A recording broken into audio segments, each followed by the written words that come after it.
फिलहाल आप देख पा रहे हैं प्रदीप नरवाल जी मौका वारदात जैसे ही पता लगा इस हादसे का, गांव कलिंगा के अंदर इतना दर्दनाक हादसा हुआ, उसको पता लगते ही प्रदीप नरवाल जी यहाँ पर मौका वारदात देखने के लिए पहुँचे हैं।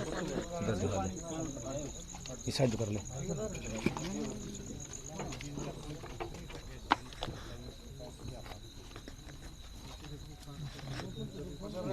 बचिया उसकी मां ने उतरा था और घरवाली सीरियस है और उसका फ्रैक्चर हो गया है। मर कितने गए? मर 3 लड़की गई जी। लड़के? लड़की उम्र 15 साल, एक 10 साल, एक 7 साल। 7, 10 और 15 इधर निकला दीपक अच्छा बिजली कनेक्शन नहीं। आप देख पा रहे हैं फिलहाल रात के माहौल में हम पहुंचे हैं गांव कलिंगा के सवाई पाना की पंचायत में। जैसा कि आप सुबह देख पा रहे थे, यहाँ पे रात को एक बहुत ही दर्दनाक हादसा हुआ जिसमें घर की छत गिर जाने से 3 मासूमों की जान चली गई और 3 जो हैं, जो उन बच्चों के मम्मी पापा और उसमें एक छोटा भाई, वो भी अपनी ज़िंदगी की जंग लड़ रहे हैं। लेकिन फिलहाल दिन में भी हम आपको दिखा रहे थे, जो कवरेज हमने की है वहाँ तक, जो अंतिम संस्कार तक का जो हमने आपको दिखाया था। लेकिन फिलहाल हम यहाँ पे पहुँचे हैं, जो प्रदीप नरवाल जी हैं, उनके साथ डॉक्टर साहब हैं और भी बहुत सारे समाज सेवी हमारे सामने आपको नजर आने के अंदर। जैसा कि तस्वीर बता रहे थे, लाइट की भी व्यवस्था नहीं है। तो हम सबसे पहले, वैसे तो प्रदीप जी बारीकी से अभी अंदर आप पता कर रहे थे, जान रहे थे, लेकिन अभी वो जो हादसे का पता लगते यहाँ पे पहुँचे हैं। बताइए प्रदीप जी, आपको किस प्रकार, किसके माध्यम से इस हादसे का पता चला? आज हम भिवानी आए थे और भिवानी में कई गाँवों का जल भराव दौरा किया।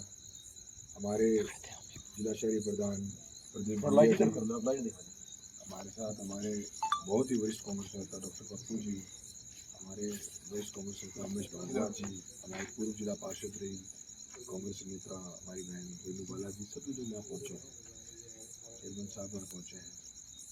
सबसे पहले तो मैं बड़ा दुखी और स्तब्ध हूँ कि आज़ादी के 70 साल बाद, 50 साल हो गया, एक घर जिसमें 3 बच्चे, मासूम बच्चियों की बिल्कुल जान चली गई दीवार के गिरने से। दीवार क्यों गिरी कि पूरे हल्के में हर गांव में बारिश बहुत ज़्यादा हो रही है और जल भराव बिल्कुल, और प्रशासन को समय पे जो जल भराव की स्थिति थी उसको नियंत्रण करना चाहिए। उससे बड़ी बात है, मुझे यहाँ के पता चली जिसमें और बुरा लगा, खेद हुआ। इस परिवार के पास ना कोई, डॉक्टर साहब ने बताया मुझे, ना कोई गैस कनेक्शन था, ना बिजली। जिस घर खुद का मकान में कौन जी? खुद का मकान नहीं, खुद का मकान है जी। 500-700 रुपए किराया दिया है जी।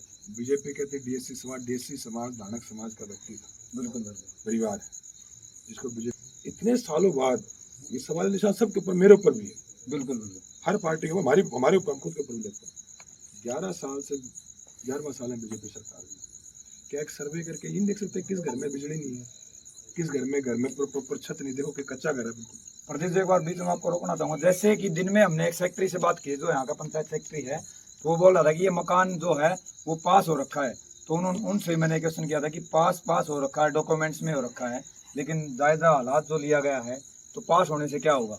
जिस प्रकार आप देख पा रहे हैं प्रदीप जी अपने जो बता रहे हैं, वो उस बात में कितना दम आप खुद ही बताएं। मैं उसमें एक मानवीय बात है, हम रोज अपने घरों में सोते हैं, सब चाहते हैं सुबह जिंदा उठे, और एक मानवीय बात है, कोई राजनीतिक बात नहीं करना चाहता हूँ आपके माध्यम से। मैं बड़ी दर्दनाक घटना हुई कि एक घर में, भाई आज बीजेपी कह रही है हमने हर घर में, मोदी जी कहते हैं हर घर में सिलेंडर पहुंचा दिया, घर में बिजली पहुंचा दी।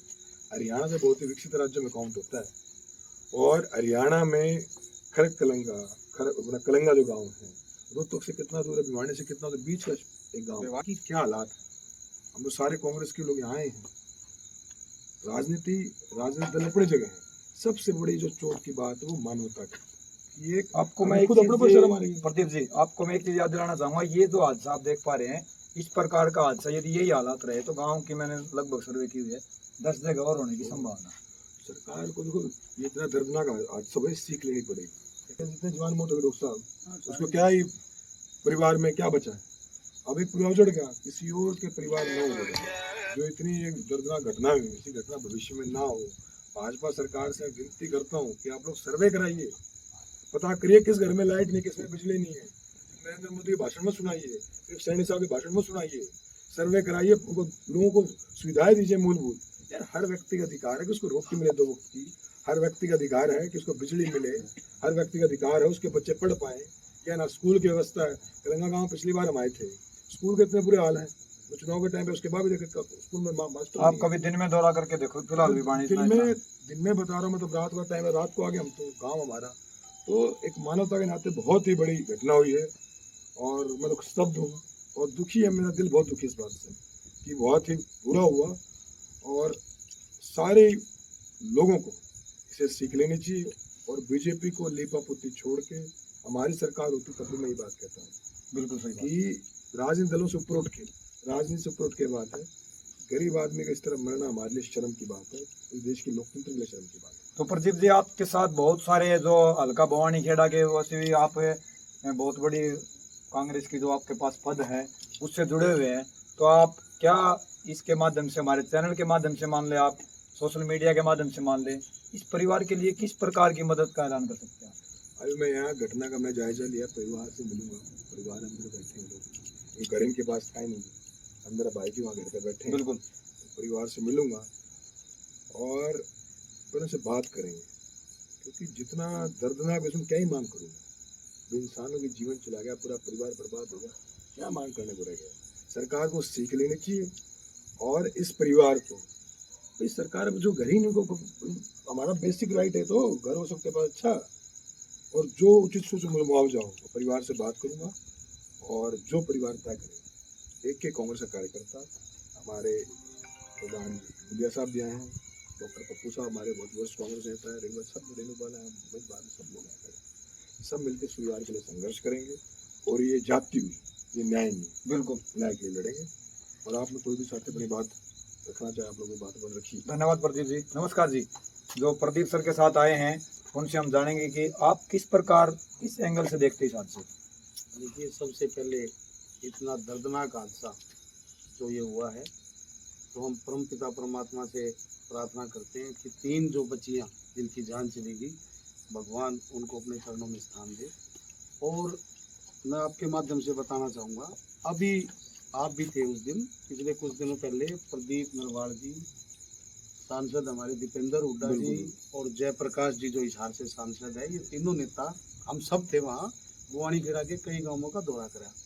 तो एक गांव में घर के ऊपर दरवाजे तक पानी भरा खड़ा था, वहाँ हमारे नेताओं ने डीसी को फ़ोन करा, प्रशासन को फ़ोन करा, कहा कि भाई ये लोगों के घर पड़ जाएंगे, ये दब के मर जाएंगे, डी साहब ये क्या कर रहे हो, आपकी जिम्मेवारी बनती है डी साहब, सरकार के आप नुमाइंदे हो यहाँ। लेकिन मुझे कहते हुए बड़ा अफसोस हो रहा है, इनकी बातों को भी नहीं सुना गया। इन्होंने कोई खुद के घर के लिए थोड़ी करा, बिल्कुल सही बात है, इन्होंने लोगों के लिए मांग उठाई थी ना।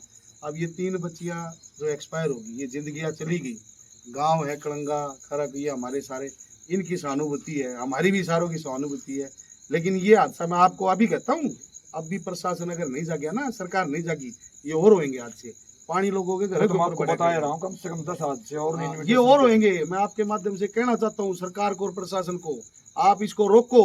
आप सिर्फ गरीब लोगों के वोट लेकर राजनीति मत करो, सरकार बना ली तो ये मत सोचो कि आप अब इनको छोड़ दो मरने के लिए। बहुत अंदर से दिल दुखी है, हृदय दुखी है। और हम अभी परिवार से मिलने जाएंगे, प्रदीप नरवाल जी और सभी हमारे कांग्रेस के नेता साथ आए हैं, और आगे जो भी होगी हमारे से जो बन पाएगा इस परिवार के लिए करेंगे।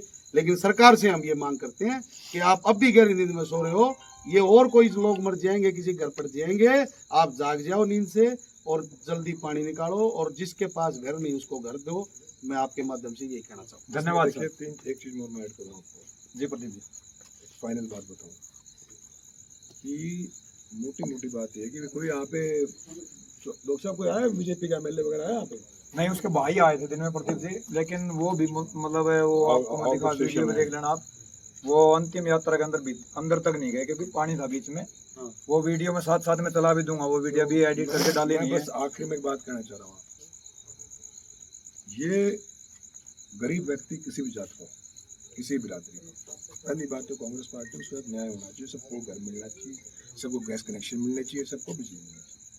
10 साल से नरेंद्र मोदी जी चिल्ला के मंचों से कह रहे हैं कि मैं हर घर तक, मैंने झारखंड में, मैंने छत्तीसगढ़ में, मैंने बिहार में, हर घर तक मैंने बिजली पहुंचा दी, मैंने गैस कनेक्शन पहुंचा दिया, मैं हरियाणा में खड़ा होकर एक बात कर रहा हूँ कि इस घर में 3 बच्चे दब के मरे छत दीवार के नीचे।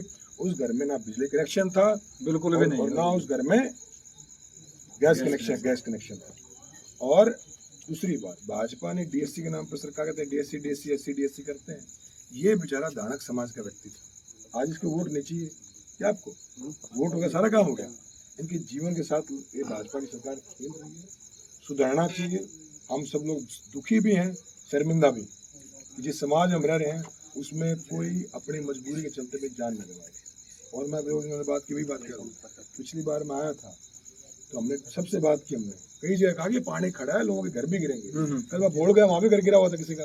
अभी बता रहा हूँ, बोल गांव में भी परसों कई घर नीचे दस गए पानी के चलते। अब वहाँ तो कम से कम सूद ले लें, वहाँ भी इंतजार कर रहे हैं कोई 5-6 लोग मर जाए तब वहाँ पे लोगों के सूद लेंगे। लोगों की जान बहुत कीमती होती है, और किसी एक घर में 3 बच्चियों का मरना की हत्या है, बल्कि संस्थानिक सरकारी हत्या है, हम सब के लिए शर्मसार करने वाली बात है। और जितनी जल्दी सरकार लीपापोती छोड़ के लोगों के साथ खड़ी होगी, अपनी गलतियां मानेगी, तभी गलतियां सुधरती हैं। बिल्कुल, गलतियां छुपाने से सुधरती हैं। तो मैं आपके माध्यम से बात कहना चाहता हूँ भिवानी प्रशासन को कि आप लोग जागिए और भवानी खेड़ा, भिवानी, हरियाणा की जनता की रक्षा करिए। प्रशासन का कोई आया है यहाँ? अभी डीसी साहब भी आए थे, वैसे आए थे।